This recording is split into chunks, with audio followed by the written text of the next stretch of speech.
and welcome to No Such Thing as a Bad Movie podcast. I'm Topsy Kretz, and I'm here today with... Justin the Clue. Oh, do we have to do like wacky names every time now? I'm never good at this. I always think of something really good. What about Detective Fingerling? So just the character names in the movie that we just watched? Yes, and there's another funny character name. What was it? Dr. Sirius Leary? Seriously. Oh my God, this movie. The names in this movie. Isn't that funny? Well, hold on. I haven't even introduced myself. You're Detective Fingerling, right? No, I choose my own name. Thank you very much. I'm Colin Cunningham. There you go. And today we watched the number 23 starring Jim Carey. So wait, I want to do what I usually do when April gets to pick the film and is ask, why? I'll tell you what drew you to this movie? Well, I saw this a long time ago, around the time it came out, because I thought it looked interesting, and then I remembered it being bad. And then we were scrolling through Amazon Prime, and I saw that it was there, and I was like, I have to make you guys watch this movie, and I did. I was hoping that it was going to be Joel like Schumacher. It was my favorite film when I was a teenager. It was this and Ashton Kutcher and the Butterfly Effect. The Butterfly Effect is a lot better than this movie. But no, I didn't have any particular fondness for it, but I just I mean, it stuck in my brain for a lot of reasons that we'll get into. But so also, Joel Schumacher directed this, and he passed away recently, so we should be paying tribute. I mean, he passed away like paying a couple tribute to him months by ago. making fun of one of his movies. Yeah. You know what? We dig him up just to bury him again. Well, here's something funny. Wait, we dug him up. His skeleton went missing. I haven't seen hardly any Joel Schumacher movies. Okay, let me go through it. You haven't seen Falling Down? No. Flatliners? I've only... No. Batman and Robin. I've only Lost seen Boys. his two Batmans. Oh, yeah, you haven't seen The Lost Boys. And I think St. Elmo's Fire, and I think that's it. That's crazy. Phone right? Booth? What about Flatliners? No, I haven't. No. Tigerland? I've never even heard of that one. Hang on. Did Colin he do Farrell. that Nicolas Cage He did Trespass with Nicole Kidman. No, not that one. 8mm. Yes, he did do 8mm. he I did. have seen that. I did not like that movie. No. It was depressing. So there you go. That's what you got out of it? You're like, the world of snuff pornography, a depressing place. Yeah. I was on this. I'm on this Facebook group. It's like called Crew Stories, and it's just film professionals that just tell all stories that happened to them on the crew. And they, when Joel Schumacher died, they were all chiming in and had all these funny stories. One guy said he was shooting a movie recently. I guess it was like the latter days of Joel Schumacher. And he said he just was not paying attention to the actress. I guess he'd called action. It was like a really emotional scene, and then Joel Schumacher was telling stories to the crew while she's acting about like all the orgies that he's gone to. During a scene? During a scene, and she said, "Joel, I'm crying. You haven't yelled cut." And he was like, "Sorry, my dear." So anyway, I was at this orgy. That became a shtick in the later years, that he was like your old dirty grandpa director. Yeah. Well, was he like friends with Roland Emmerich, going to like his like crazy I sex don't know. parties? Him and Wait, Bryan did Roland Singer. Emmerich No, have crazy sex parties? Oh yeah, Bryan Singer and Roland Emmerich were Oh, notorious yeah. for their, Okay, well, that's... for their twink think- pool parties. I thought maybe Joel Schumacher was invited to one of those. Let's not make any wild Man, accusations. I don't speaking know, of but- depressing. All the crew had nothing but very nice things to say about him. They said he was really fun to be around.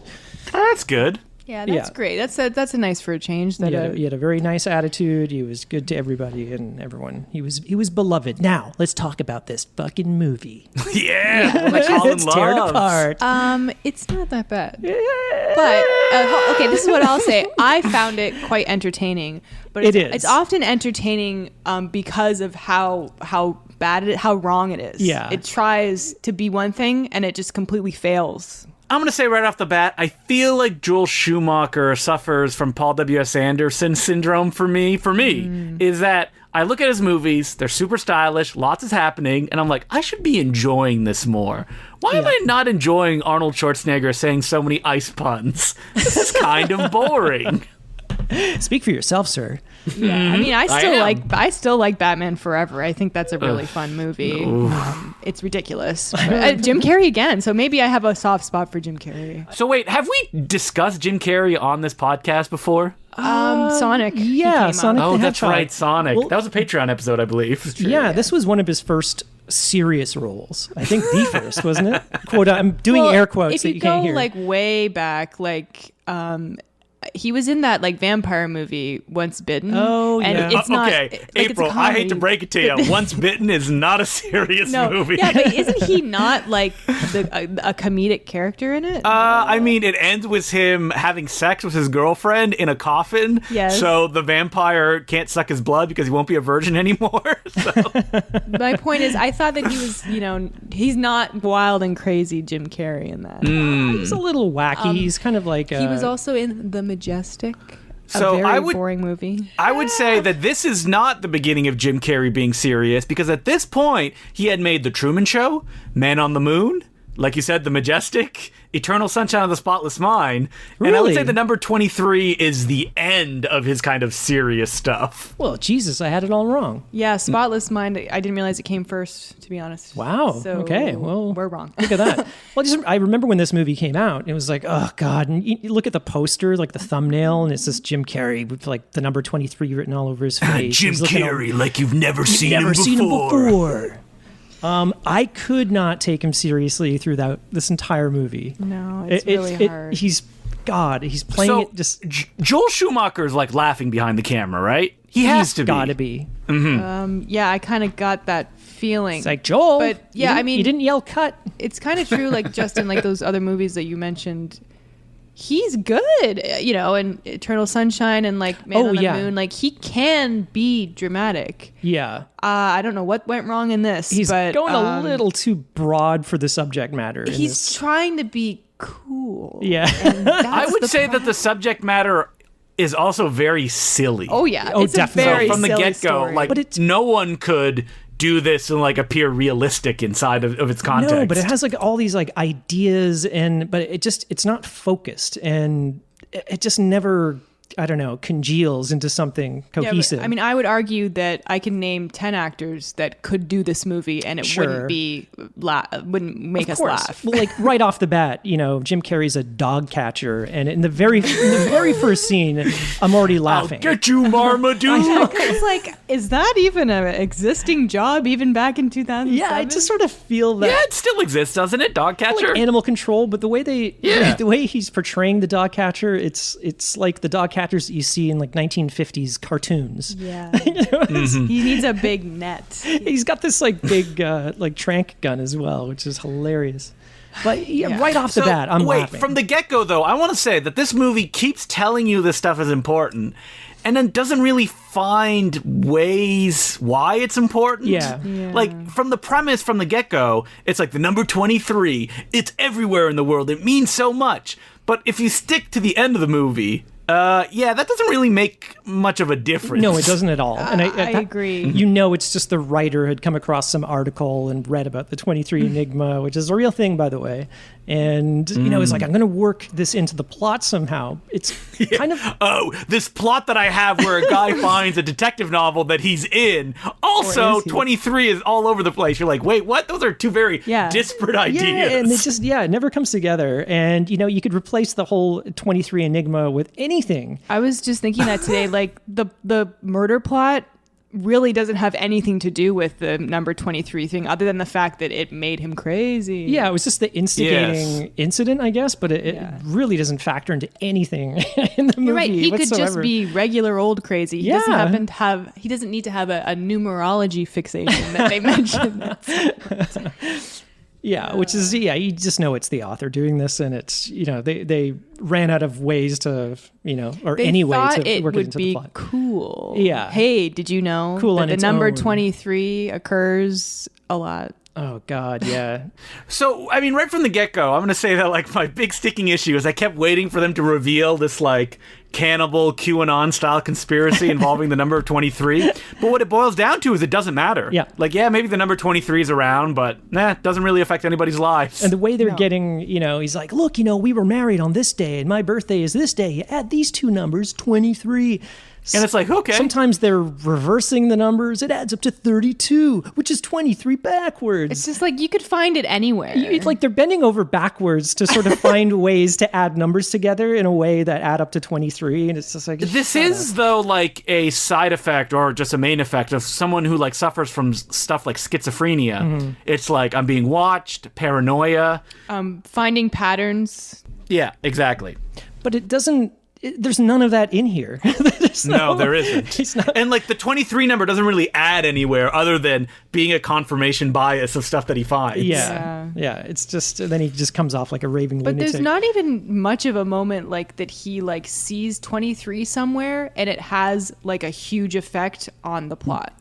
Like No, there's it doesn't. kind of there's a part later I mean, that we'll get to. this movie but- is more about a dog that's like haunting him, like a Marmaduke thing, Yeah. than it is about the number 23. Do you think there's an alternate version of this that was called like Ned the Dog? Yeah, Ned the dog, because in this like bulldog with huge like balls. By the way, did you see the balls? I on this didn't thing? see the balls. Oh my god! I did not see the balls. He's- Only Colin's eyes He's- went to the balls. He was hiding them. Balls. It's hard not to. He's running away from camera That all was the a time. Joel Schumacher, like, I need a very virile bulldog. Don't give me any of those neutered ones. Clearly important. It to the reminds plot. me of this time I was at an orgy.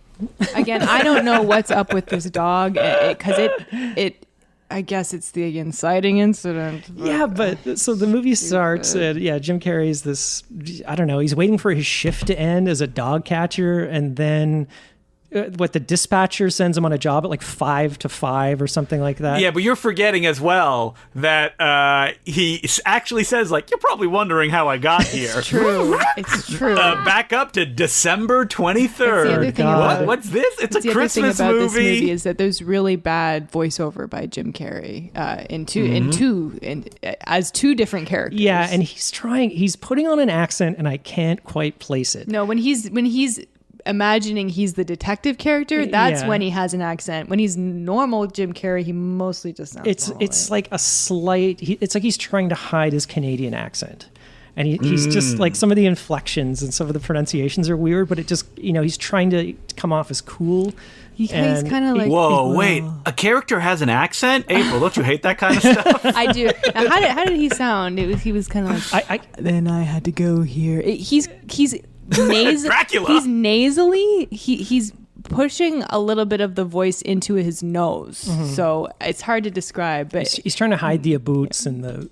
yeah, but he's been acting for how long now? I think Yeah, I don't he can know. do an American accent. Like he's the master of disguise, isn't he? And Isn't then I that his, went like, here we should and do that movie. I met this suicide blonde, and she was really crazy. It's kind of like that. Yeah, so I don't know. So wait, Colin, you're usually our plot man. You gonna take us through this very twisty plot? Yeah, so- why are we at Christmas for some reason? Well, even just him getting this call from the dispatcher has its own flashback, completely unnecessary flashback to him at a work party the week before, and the dispatcher woman tries to like Comes on to him.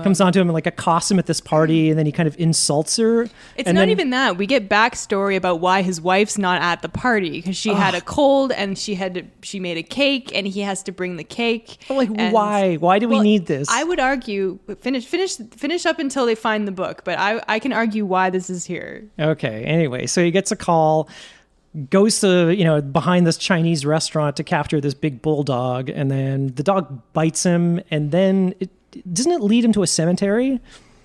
He's like chasing this. Doesn't it lead him to a cemetery later? It does as well. I thought it did at the beginning, Okay. but we do see his gun in this scene, don't we? Mm-hmm. Okay. Anyway, So it makes him late to pick up. yeah, he's going on wife, it's his right? birthday. He's going to on a date with his wife, who is played by Virginia Madsen. Virginia Madsen's character is Agatha. Well, she plays two characters, as everybody does in this movie. Ew, spoilers. So she's waiting for him. He's late. She's standing outside of a bookstore. And just sort of pass the time, she goes into the bookstore, finds this book called The Number 23 by Topsy Kretz. Okay, I have questions considering how this movie plays out in the end. Yes. So she. Can we talk about this without getting into spoilers right I away? don't know. For her to do this, she needs. Is she trying to trigger something in Jim Carrey? No. Is that what's happening? this Justin, is- I thought the same thing the first time I saw this. We're wrong. It's all coincidence She just happened to find that book. at this bookstore, and there is okay. only one copy of this book in existence. Yeah, 'Cause I it's thought self-published. like she planted it and found it on purpose. Turns out that's not. the That's what I case. originally thought. But she knows enough details, and she reads the book before she gives it to Jim Carrey. Yeah, but she didn't Wouldn't she be understand the like, horrible "Oh, secrets whoa." that were within it, apparently. Well, Okay, this story that she was involved with and had been told to her. You know what? You know what the plot of this film is kind of like? It's like that episode of The Simpsons when Lisa discovers Jebediah Springfield. It even has the scene where they like open up the coffin. Oh, that's right. they try to like cover it up Dude, it is. to save his reputation. It's kind of true, yeah. Hey, All right. Okay. So this book gets handed to Jim Carrey. He starts to Jim read Carrey. it and is noticing some similarities, with the main character of this book and his own life. So he starts to, I don't know, project his own. He kind of goes into like this fantasy world, which is kind of like Sin City. It looks like Sin I would City. say it looks more like a shitty episode of CSI. Well, this narrative device, nocturnal animals, it ain't. It's nowhere near as cool as Oh my other god! movies about reading books. The fashion designer who directed that movie just stood up and went, "Oh, somebody mentioned nocturnal animals, which hasn't happened since the year it came out." Yeah, Tom Ford's ears are ringing. Yeah. I was gonna say though, I think that the reason that we have this whole stupid flashback at the beginning with him narrating is because he's like, my whole life could have been different if I just didn't get this dog, and if I didn't do this, and if I didn't do this, and if I didn't do this. And the reason I think that it's there is because he's trying to find patterns. He's paranoid. Mm-hmm. Nothing can just happen. He thinks that there's a reason for things. But and so it's the beginning too of him many being things weird. stacked on top of each other. Like, make it 23 based. I know. But like being I it know. coincidences, that's a whole other bag of worms, which I'm sure that happens in real life. But like in the context of a 90-minute movie, it's like you got too many ideas going and none of them are interconnecting with each other. No, it's oh god, it's kind of awful. So yeah, he's kind of reading this book, and then they go to Danny Houston's party. I guess it was like a birthday I think party. It's a birthday party for Jim Carrey. Yeah. Now, right off the bat, Danny Houston meets them at the door, and he's a little too handsy with Jim Carrey's wife, with Virginia Madsen. And like something's going on there. He's like, Yeah. groping her and like, yeah, and You think kissing her. they were doing it? I don't know, but like right off He the bat, imagines they are, but I don't. but he doesn't even look at Jim Carrey. He doesn't acknowledge him, and he's just one of those, that's one of those friends that's just waiting for Carrey to fuck up, Slip up, so he can yeah. move in on Virginia. And then Madsen. Jim Carrey is like, I wish my family would never tell me a lie. And he blows out his candles and his wish comes true. Which is funny because like throughout the movie, Danny Houston is constantly helping out the kid and Virginia Madsen, and he's always on the outskirts of the frame. He's always in the background. Like he'll drive Virginia Madsen and the kid to meet Jim Carrey, and then Jim Carrey will be talking to them, and then just in the background, out of focus, you'll see Danny Houston kind of waiting there at his car. he's waiting, all He's right. waiting. He's like, "Ooh, yeah, He's waiting out that marriage. Time to make my move." So Jim Carrey pretty much just like goes insane reading this book because he sees flashes of what the book is, and the book, I'm gonna be honest, not really that exciting. No. As far as like a detective novel goes. Yeah, but I just want to say my favorite. I'm gonna say my favorite thing first. I actually like I know I said it wasn't Nocturnal Animals, but I like the device of having the dual actors play dual characters. I just like that in movies, and it's not necessarily. I never pictured Jim Carrey all tatted up like that. Yeah, he's got thorn tattoos. Yeah. and, like, in a trench coat. Oh. Awful dating You know tattoos. what, April? You getting some new metal vibes on those I am. book was in And the book? Virginia Madsen has like dark hair wig, and then there's another character who in the real world has brown hair, but now she's got blonde hair. It sounds really stupid when I'm saying it, but Well, I watched the movie and I got some bad news. yeah, but I like this. I just like the idea of a character I do too. fantasizing and putting people in their lives in the. Yeah. You know what the issue I had with these fantasy sequences? I wish they were more sustained. Because I got no sense of the novel that he was reading. Because you just get like flashes here or there. Yeah, I wish they'd integrate, like they just need to ditch a few ideas in the script and kind of focus in on things that work. And I think this is one of those, I was kind of watching it. I'm like, God, this is kind of like Sin City or something, where it's like the main character of this book is Detective Fingerling, which Great every name. time he says it, I'm like laughing. I think his name is Miles Fingerling. God.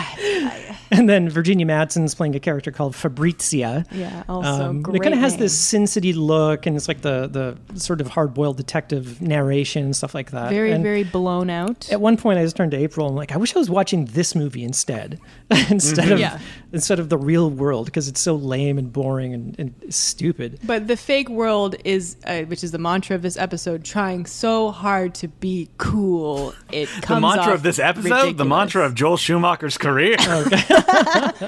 It comes off ridiculous. Yeah, he's like Jim Carrey with these like hard ass rock and roll tats, and you know how he's cool? He plays a saxophone.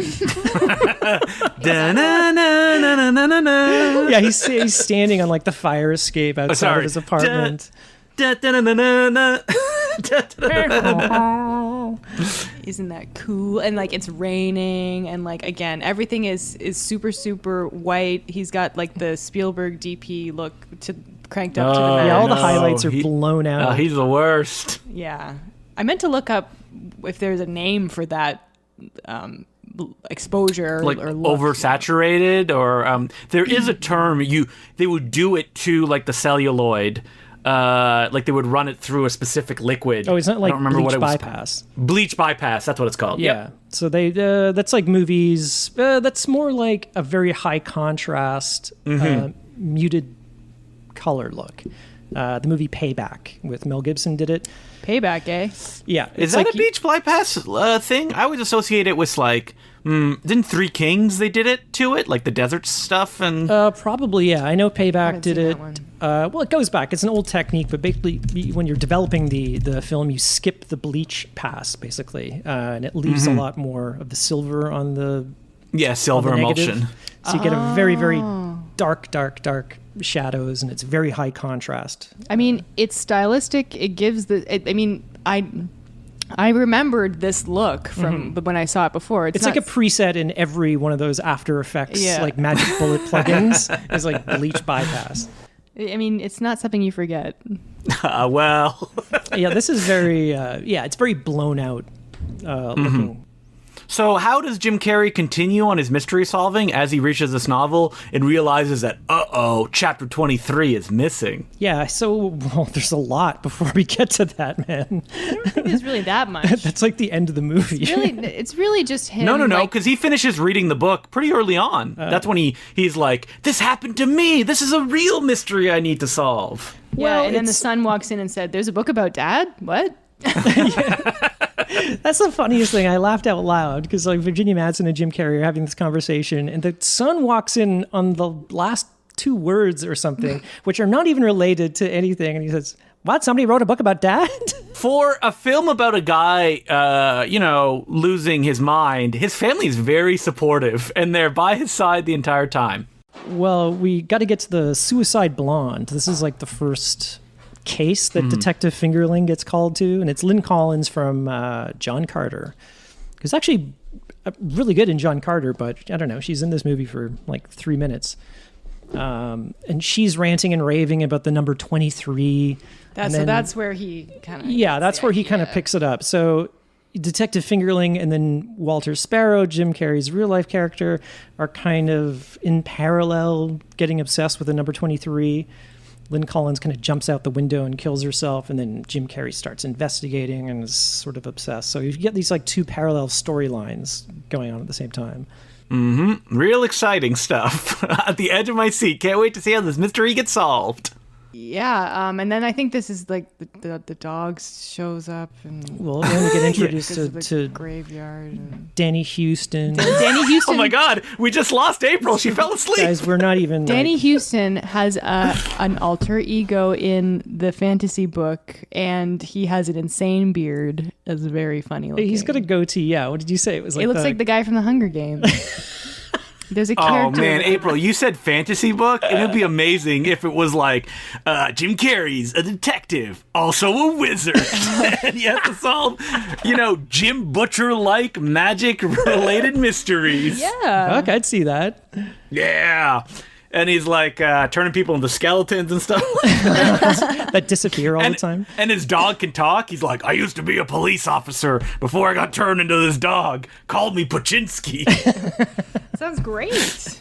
Wait, have you ever seen the pilot for Pachinski, No, April? I don't know what that is. It's, I think it's Peter Boyle. Oh, That's like the yeah. big bald guy. This sounds Gets turned into familiar. a puppet dog, voiced by done by the Jim Henson Company. Oh, That's right. It's on YouTube, isn't it? It's on YouTube. He's like, what am I supposed to do now? I'm a dog. that sounds great. Hey, Yeah. Pachinski, stop humping my leg. Yeah, sorry, I can't control myself. And like when it cuts to a close up of the dog, it's like eyes are wiggling up because it's a puppet. It can do so much stuff. Okay, But so that's Jim not Carrey. this. Jim Carrey, he He's- has to like get his psych evaluated because he got bit by a dog, which is ridiculous. Yeah. Okay. So, and again, in parallel, Jesus Christ, Detective Fingerling is going to his psych eval. Right now, I'm listening to a podcast about a podcast, and I think I'm Jesus. hosting the podcast on the podcast that's in the podcast. We all have alter egos. Yeah. So Jim Carrey, as a dog catcher, has to go to a psych evaluation because he was bitten by a dog. It's not even. Doesn't even look like a bad it doesn't bite. even matter though, because it doesn't come up again, does it? No, he's not even like traumatized. It's not even. They don't even Nothing. play the scene as traumatizing. You know what I mean? Yeah, they don't talk about like these are the signs of when people have a break and what you should look for. And then at the same time, Detective Fingerling is also going to a psych eval because the suicide blonde died in front of him. But his psychiatrist is Should have known. Her name was the Suicide Blonde. Yeah. So his psychiatrist is Danny Houston's alter ego. Fuck, God, this is so And he's like convoluted. Well, okay, there's one thing that is very important to this story that we haven't mentioned, and it is that Fingerling and Fabrizia have a sexual relationship where she's turned on by violence. Also, Yeah, you like- have to understand, someone within the Fingerling novel is writing a book called Prophet Without a God. Oh, God, Now, this will no. play No. into That. what's happening later. I feel like our explanation of this movie is more convoluted than when we talked about Deadly Lessons. Yeah, kind I of mean, is. there's so many threads in this that kind of go nowhere. But yeah, so that it's important. But so Fingerling and Fabrizia have all these like You sex keep scenes saying that those are, names. You might as well be like, that are very ridiculous, and they're trying to be sexy, but it just comes off as comical. And he says to Danny Houston, "I'm having nightmares that I kill Fabrizia, like because our sex games have gotten too wild." And then that starts happening to Jim Carrey. Yeah, Danny Houston in the fantasy world is Walter like, is his name. I'll go talk to Fabrizia. Yeah. And then also in real life, Danny Houston's like, I've got to talk to Virginia Madsen. this is an issue that I have with the movie is that once Jim Carrey like starts hallucinating, it already hits 100. So there's a shot of Jim Carrey like slitting the throat of his wife. Like you can't go anywhere from there. Yeah, I after know. showing us that. Well, he gets really freaked Yeah. out and he thinks he's actually going to murder because he's having all these fantasies and dreams about killing her. So he goes to like a hotel, what was it? The King Eddie Hotel. King Edward. Yeah, and stays in the room number 23. Oh God. Of course. And then he finishes the book, and then he Finishes reading I mean, the you guys book. have been there, right? You got to rent out a whole hotel room to finish reading what looks like a fairly thin book. Yeah, it takes him a long time Yeah. to finish that. Where Virginia Madsen finished it in like 2 hours. Yeah, and then even the son is reading it at this point, and he's getting his Yeah. his kid involved, played by Logan Lerman, Percy Jackson himself, by the way. Oh, never seen the Percy Jackson movies. Apparently it's I bad. think I saw the first one, and I can't remember anything about it. Wait, I should take this time. Have you guys ever fallen down the conspiracy hole? No. And I'm looking at you, April. I'm thinking I can't recall any conspiracy theories that I No, don't think so. no. I'm not into that stuff. For me, it's a hard no. Usually it's like a teenager thing, and I don't know when it happened to me, but it kind of feels like, listen, the world is a chaotic place and you mean nothing. Yeah. And I understand conspiracy theories is to give meaning to the world, that somebody is making those decisions. to, why is this happening? Oh, it's because, there's lizard people. No, they're just rich people who don't care about you. That's basically what it boils down to. Yeah, they're just trying to create meaning that's more kind of palatable to them. Yeah, people just think that something to fight against as well. Yeah. But what's weird about it is that there really isn't that conspiracy in the number 23. No, there's not. It's the only conspiracy is that the number 23 is everywhere, and once you start seeing it, you think it's telling you to do things, or it's coming after you. He thinks that it's gonna, like, it came after the suicide blonde and killed her, and that's coming after him as well. But just seeing the number doesn't do anything. It's so lame. Okay, can we get to the weird P.O. box scene, because this was confusing. Remember the P.O. box? Yeah. No, explain it to us, April. Well, they find an address. I think the son finds an address. Yeah, there's nothing book. left in the book. He kind of gets to the end, and there's no chapter 23. Yeah, and the son like immediately is like, "Hey, there's 2 pages stuck together. I found this PO box." What do you know? So they send. They're trying to entrap the author, I guess, get the author to come and meet them. So they send. Wait, I think we got lost here, because didn't he go to prison at this point already? We skipped a whole bunch of scenes. Well, okay. Again, it's hard to explain this movie because it's so complicated. He's reading this book, and then he realizes that the suicide blonde is a real person, right? And he's like, yes. Hang on. It sounds like the author of this book murdered this girl, so we have to find the author and catch the killer. He realizes, wait. Okay, but doesn't he figure this out by chasing the evil dog that keeps appearing in the movie? And he shoots it with the tranquilizer gun in front of someone's grave? This is why I write down plot points for movies specifically like this, because they're so friggin' convoluted. And then, like, the person that's in charge of the graveyard comes around. He's like, "Oh, he just loves hiding in front of that, or sleeping in front of that grave.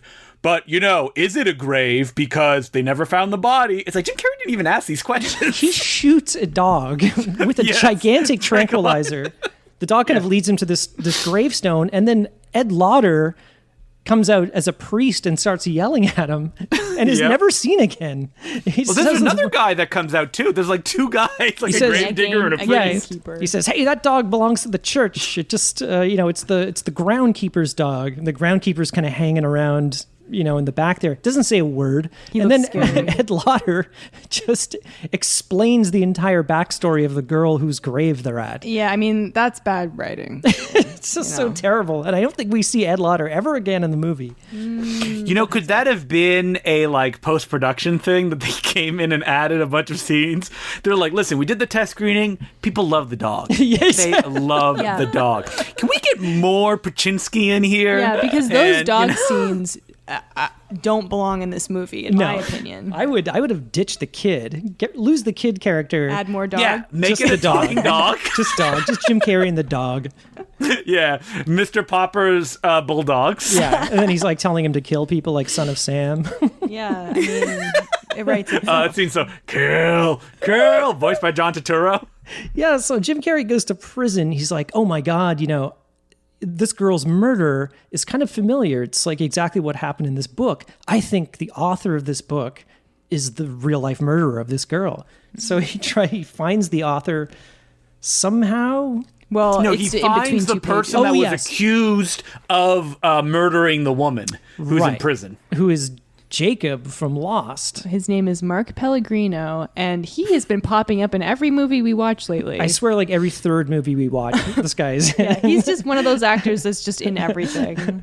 So he doesn't know anything about the number 23, and Jim Carrey says he's got to be innocent. I've added up the letters in his name, and they don't add up to 23. And he says, and then Mark Pellegrino says, "You know what? If I really murdered her and wrote a book about it, I wouldn't name it something as stupid as Top Secrets." And Jim Carrey's like, and Jim Carrey's like, "Whoa!" Wait, had you guys realized this as well? I had not. I was like, "Oh, what if the movie was like names that sound like other things?" And he's like, "Everywhere I look, if you just say it in this particular way, it sounds like something else." It's like that game Mad Gab. Mad Gab? Yeah, it's like a game. Oh, yeah. Where, that's what the movie's called. It's called Mad Gab. It's also branded by Mad Gab. Yeah, like you'll have like a bunch of words that are seeming nonsensical, but then when you say them together, it's That's like it sounds like the game Bumper Stumpers. Do you remember that? The TV game might show? be the same thing. But for example, it might say bat, tree, snot, ink, looted. Right. Batteries not included. Right. Yeah. Bumper Stumpers was when they... Okay, anyway, never mind. Yeah, I did the classic look up when this show actually existed. Me and April were 2 and 3 respectively, I believe. Oh, Jesus. It was around the time when people started getting vanity plates. Yes, it was 1987 to 1990. Yeah. Oh, I see what you're saying. So Bumper. it would just be vanity And it was plates. actually a Canadian-only show. What was that? It was a Canadian-only show. Oh, yeah. Oh, interesting. Do you remember Jackpot, the Canadian game show Jackpot? Nope. Or it just had like the lowest stakes. Like you would win like $5. I mean, like, I grew up watching, like, Uh-Oh. Do you know that? No. I mean, Colin would not know. He was not watching YTV in the mid '90s when he was 45. I was 45. Yeah. Jackpot started in 1974. It's a Canadian classic, all right? All right, so let's get to this P.O. box scene, because, again, it's confusing and stupid. They find the P.O. box, and then they decide to mail 23 empty boxes to it. And these aren't just empty. These are massive boxes. Like, these are so big. Filled with styrofoam. They're like 3 foot by 3 foot cubes. 23 of them. I don't see how that is supposed to... I guess it had Yeah, to be what something is their ridiculous. plan? Why do they think the person will show up? Because there, Because there's so many boxes, There's I guess. 23 of them. Anyone who would see that many boxes would be like, I got to check this out. It's like, Yeah. wow, my Amazon orders have arrived. So they hang out at the post office box, just waiting for this guy to show up, and he eventually does, and it's Bud Cort from Harold and Maude. That's right. Okay, you got anything to add? I know there, who Bud Dustin? Cort is.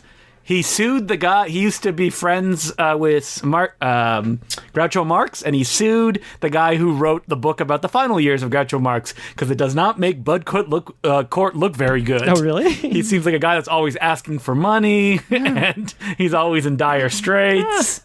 So he was friends That's why we with- love him. He was friends with Yeah. Groucho Marx. He was friends with the young wife of Groucho Marx, young personal assistant of Groucho Marx, who, like a lot of old celebrities or just old people, mostly celebrities, that sometimes like a younger person, man or woman, comes in and kind of starts like abusing and controlling them. Yeah, like they did with Stan Lee and Mickey Rooney. Oh God, that was his family. Yeah. It's Peter Bogdanovich and Orson Welles. No, I'm Yeah. just joking. What, you think the Bogdanovich heads are going to come after Yeah, you? the Bogdanovich Will Sloan is going to get really mad at me. Oh no, he knows Peter Bogdanovich is a piece of garbage as a human being. I read this story. It was like recently. Somebody was tweeting it with it was like end of life Groucho Marx, and he lived next to Alice Cooper. Did you hear about this? I have not heard about this. Oh, no. it was so good. They were like next door neighbors, and Groucho Marx suffered from insomnia. So he would call anytime it was like 2 or 3 in the morning. He would call Alice Cooper because he knew it's like, oh, he's a rock star. He's going to be up at this late. time. So he would call Alice Cooper, and Alice Cooper would come over with a 6-pack, and he would sit next to his bed, and they would just watch like old cartoons together until Groucho Marx fell asleep. Well, that's a very sweet And he said it was like story. the sweetest. He's like the sweetest man. He would just be like sitting on his bed, and Alice Cooper would just be drinking, whatever, watching like old Mickey Mouse cartoons or something. Until he said he would just like smoke his cigar until he fell asleep, and then Alice Cooper would put out his cigar and then just leave the house and go home. And he would do it like every night. Wow, that's adorable. I know. It was- Yeah, that's a sweet story. If you want to keep that in your mind, don't read the book. I just, I think it's called Raised Eyebrows because it's like the last years of Groucho Marx's life, like when dementia hit. For a while, speaking of rock stars, Rob Zombie was supposed to adapt the book into a movie. Oh Jesus! Yeah. Be interesting. Turn him been on. interesting. Groucho All right. Marx is like a hillbilly Yeah. with like an it's like, abusive fuck this, family. fuck that. Shut up! Fuck. Anyway, So let's I'm get back sorry. to the P.O. box that April is chomping at the bit to Okay, get so to. this guy shows up, and Jim Carrey like jumps on him and is like, "I know you murdered that girl," and he's like, I don't know what he says. He says something cryptic, and then He says you're supposed to be dead. yeah, and he has a box cutter and he slits his own throat, and so we're like, what the fuck? And then Virginia Madsen jumps on him and is like, I got it. You take our son home. Okay. Yeah, I'll stay with this guy. Meanwhile, she makes cakes. I thought oh God, what is she, like a paramedic or something, or a nurse? No, she she's bakes cakes. Baker. So, wait, I forgot how this links to the rest of the narrative. Can you guys help me out? Yes. So she looks, I don't know, is like going through Bud Cort's jacket or something and finds an ID badge for an asylum that she Right. takes. Insane asylum. An insane asylum, and then she goes to visit the asylum, which is abandoned and decrepit, by the way. course. She sneaks in and finds an old box, a patient file with Jim Carrey's name on it. It's Walter, Okay. Walter Sparrow. Meanwhile, oh God, Jim Carrey and his son uncover like this secret note in the book. I guess he circles every 23rd letter on every 23rd page, and it tells them to go to a park and dig. at the bottom of the stairs, just start digging, and they find a skeleton. A skeleton. And they're like, oh my God, let's get out of here. But then they call the cops. Yeah, so they run. I guess this is like pre-cell phone days, like 2007. But also, Virginia Madsen finds like a room with candles in it and stuff. In the insane This is in the asylum, yeah. And then doesn't she run into somebody in there? Isn't someone like, hey, what are you doing in the there? scene ends with just a shadowy figure behind her, and then Right. like the scene ends, and Jim Carrey and his son are digging up the skeleton. So, I guess he didn't have a cell phone, so they run to like a bridge with a police phone on it, an emergency phone. No cell phone. Wait, I gotta stop you guys, What? because you're probably wondering how I got here, because we skipped my favorite scene of the movie that yeah. I recently posted on Twitter. This scene is so what funny. scene? Oh, you know the It's scene. Jim Carrey is just driving around with his wife and kid, and then, that bulldog is sitting in the middle of the street. Pachinski's giving him the stink eye. He is. Oh, and we should say, like, this is shot so hilariously. Like, the car stops, and the camera tracks over to reveal Pachinski sitting there. And then, like, there's a doll. Is it just called a dolly zoom? I always call it a contra zoom. The vertigo dolly zoom. Yeah, Vertigo Jaws, where you On the dog, on the dog's reaction. on the dog just staring at them. It's like, it literally looks like one of those like Air Bud movies. Like you'd see a shot like that. Oh, you in it. you posted it on Twitter, and without audio, you think it's a comedy, like 100%. But also, this scene has nothing to do with anything. No, and he starts driving. He just hates that dog. He tries to murder He's like, this this dog. is all your fault. He's just guns He it. also believes the dog is dead because he calls it that evil dead dog as he's driving towards it. His wife and kid must think he's a maniac. So at this point, like the dog is screwing with Jim Carrey, right? Oh yeah, of Like, course.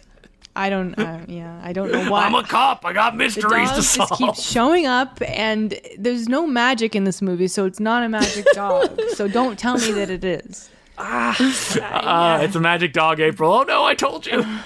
Yeah, he's a magic dog. Okay, Yeah, so that's my we're favorite getting thing. up to the big reveal. So Colin hasn't picked his favorite thing yet, though. You both took my favorite you've things. got time. So they go back to the park where the skeleton was and bring the cops, and it's not there, and the cops just think he's some lunatic. Yeah. And Virginia Madsen shows up with Danny Houston, Of course, right? her And side piece.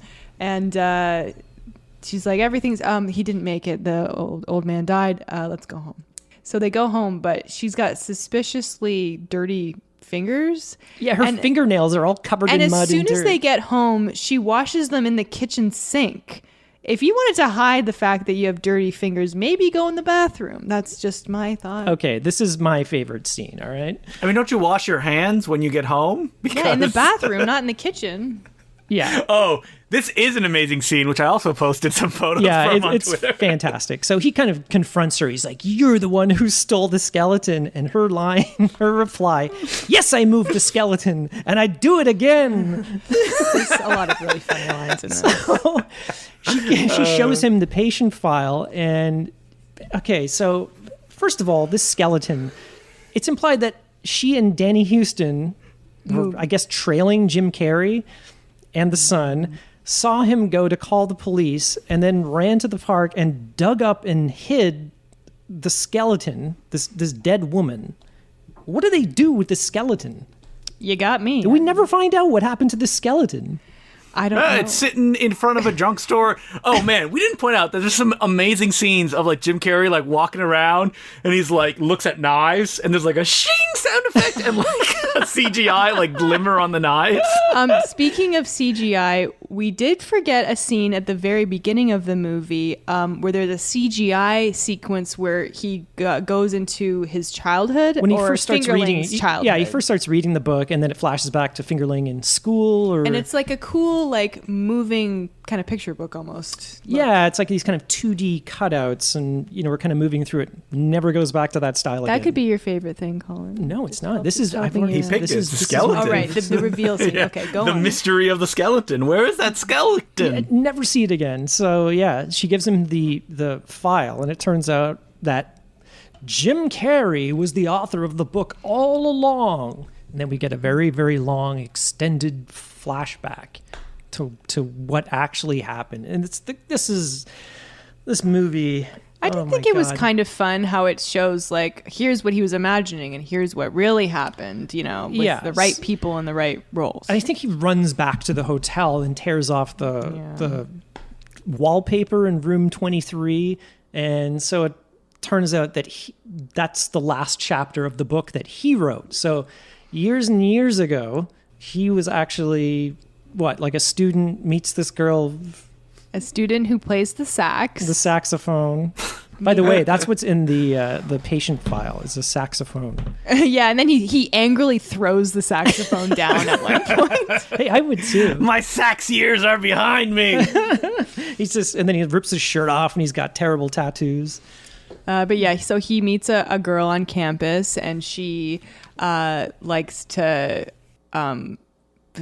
have violent sex, again with these role playing like, oh, use a knife or pretend you have a knife, and much like him and Fabrizio. Yeah, so all this actually happened, and she ended up like having an affair with one of her teachers, who is Jacob from Lost, Mark Pellegrino. So there's the parallel there. Yeah, Jim Carrey kills her. He confronts her in her apartment, and she starts going crazy with the knife. Why would Mark Pellegrino be like, I know you, you're the one that was seeing? Well, you know what? Yeah, what Mark the hell? Pellegrino never met Jim Carrey. Oh. He was just some nobody student, and he left the crime scene before Mark Pellegrino got there. Yeah, so Jim Carrey flees with the body, and then Mark Pellegrino arrives at the crime scene and starts handling this bloody knife. He sees a bloody knife and he's like, "Oh, what's this?" And then that's enough to get him arrested. The police think that he's the murderer, even though there's no body. The body was never found. No, but I mean, like, he is the prime suspect because he was probably married. He's had an affair with her. There's no other suspects. Why not? So then Jim Carrey, I guess, buries her body in the park, goes to the hotel,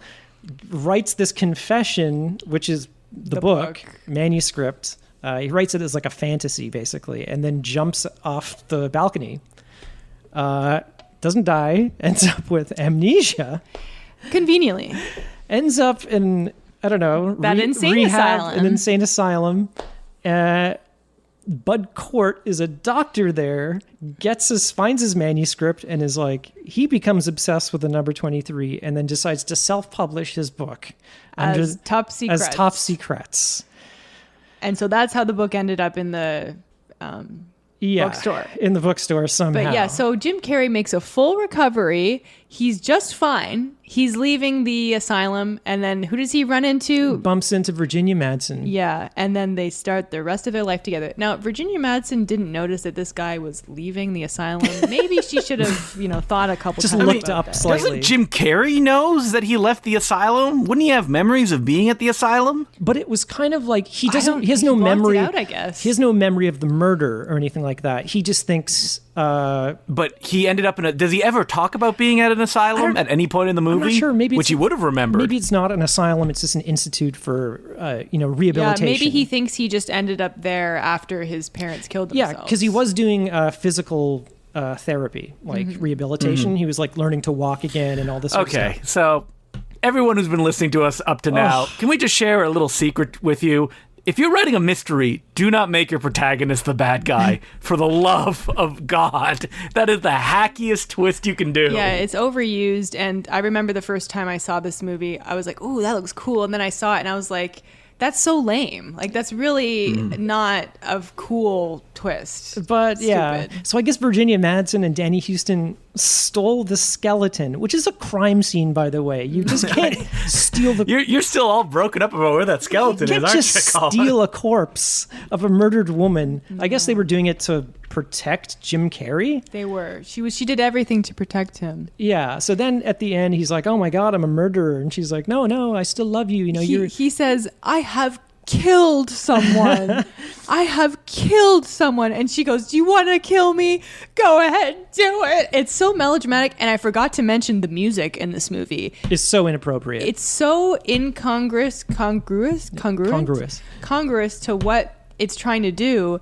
It's like a schmaltzy, like, drama Joel Schumacher score. It needed to be completely stripped down and or like silent or. It should have been an all sax score. Yeah. I would have. Yeah, I mean, speaking of the sax, like it's going for like a film noir kind of thing, and the score is not reflective of that at all. But they dump that whole film noir thing like it Pretty soon, feels like halfway through the movie, and we never go back to that again. Yeah. But yeah, Like, wouldn't it make sense from a stylistic perspective that his home life would be really boring and bland, and as he gets into this number 23 and the book becomes his life, the film turns into what you originally saw in the novel? no, but that's actually would make sense. that's actually an interesting idea. They would never do that. No. No.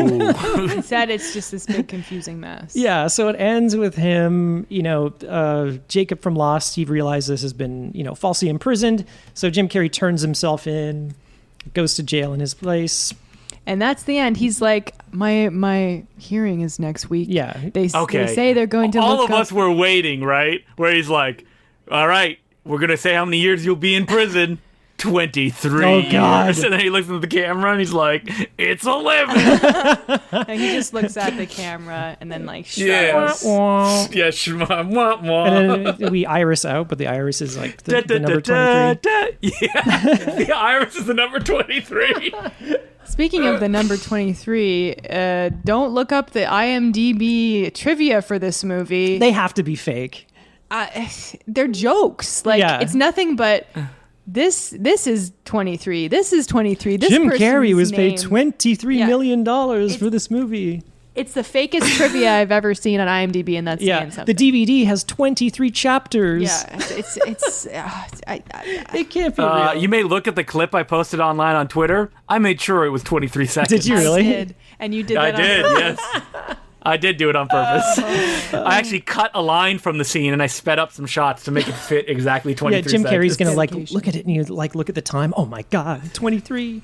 Yeah. I tried to use 23 characters, but really all I can write with that is like, good movie this. And that's actually more than 23. That's 23. Yeah. Oh my God. That's the number 23. This movie is so convoluted. But hey, at least it wasn't boring, right? It's entertaining, and there are some interesting kind of concepts and ideas in there somewhere. It's just so unfocused, and there's just way too many of them. It just never works. and it doesn't never works as it doesn't should. succeed at what it's trying to No, do. not at all. Ever. And also none of the actors are very good. Like even Virginia Madsen, who's good, is really kind of cheesy Just and very overacting. and underused, The and- script is terrible. Yeah. Everything is working against it. Jim Carrey is horribly miscast. If this Yeah. was anybody else, I think it would have worked more know, along the lines like- of They what they could have wanted. sold that moment where he's like, it's him. That's Ned, the dog. Like, you know who could have done it? John Cusack. Like, I could see him being perfectly fine in this role. I mean, the man can wear a trench coat. Listen, if this was Pretty much made of I trench got coats at this point. two names. Trench coats and do-rags.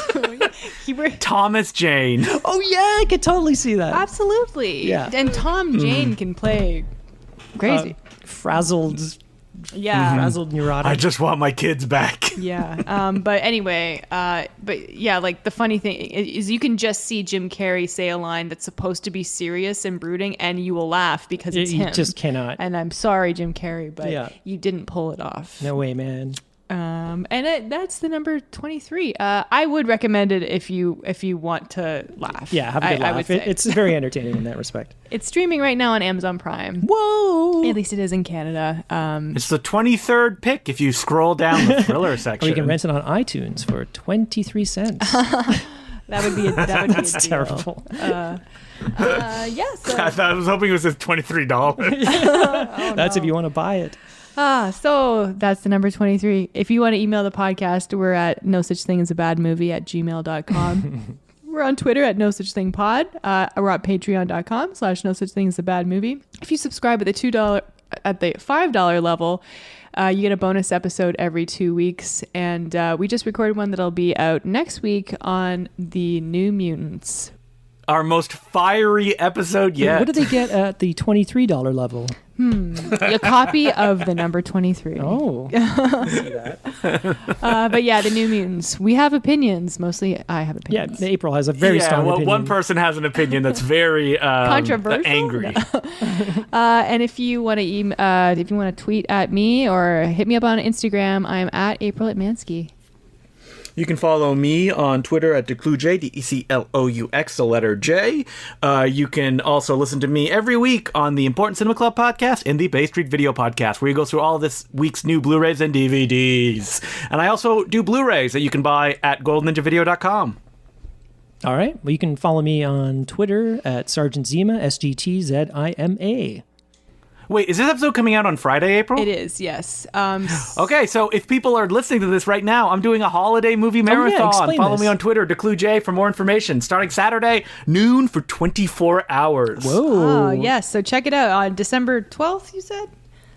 Yep, December 12th, which if you're listening to this on the Friday it drops, it's a Saturday right after that. Oh, okay. Yeah, so check it out. Oh, and is it like a secret movie list? Yeah, so, All right. Yep, I did not pick the movies. Basically, for the first, 6 hours, I'm hoping to get movies that people haven't seen.